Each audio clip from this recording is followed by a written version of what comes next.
देखते हैं कि मजदूर पर इसका क्या असर पड़ता है।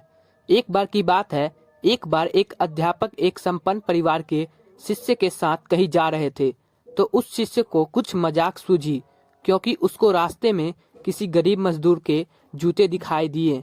उसने अध्यापक से कहा कि गुरुजी, अगर हम इन जूतों को छुपा दे तो कितना मजा आएगा। अब उसको तो मजाक सूझ रहा था, लेकिन गुरुजी ने कहा कि नहीं, गरीब इंसान के साथ इस तरह का भद्दा मजाक करना ठीक नहीं है।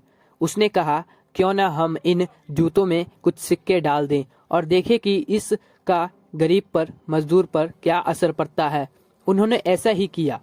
जैसे ही मजदूर अपना काम करके लौटा और उसने एक पाँव अपने जूते में डाला, तो उसको कुछ कठोर सा महसूस हुआ। उसने अंदर हाथ डाला तो उसको कुछ सिक्के दिखाई दिए। वह थोड़ा आश्चर्य में पड़ गया। आसपास किसी को देखा तो कोई भी नहीं था। वापस उसने दूसरे पैर में जूता पहना तो वापस उसको उसमें कुछ सिक्के दिखाई दिए। अब दोनों जूतों के सिक्कों को उसने अपने हाथों में रखा और प्रभु की तरफ इशारा किया है। हे प्रभु, पता नहीं किस भले मानुस ने यह सिक्के मेरे जूते में छुपाए हैं, लेकिन जिसने भी छुपाए हैं उसको मेरी दुआ है, ताकि इन पैसों से मैं अपने बच्चों और पत्नी के लिए कुछ खाना और दवाइयाँ ला सकूंगा।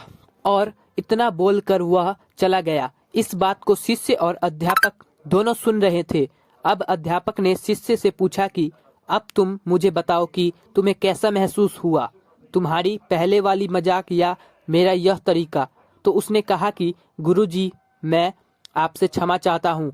अब मुझे समझ आ गया है कि सच्ची खुशी किस चीज में है। जब हम किसी की मजाक उड़ाते हैं तो हमें कुछ पल का आनंद मिलता है, लेकिन इससे हमें बद्दुआ मिलती है।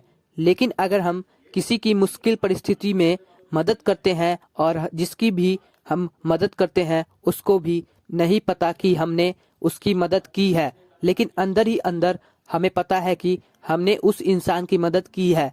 यह सच्ची खुशी है। जब हम दूसरों को खुशी देते हैं तो हमें सच्ची खुशी मिलती है।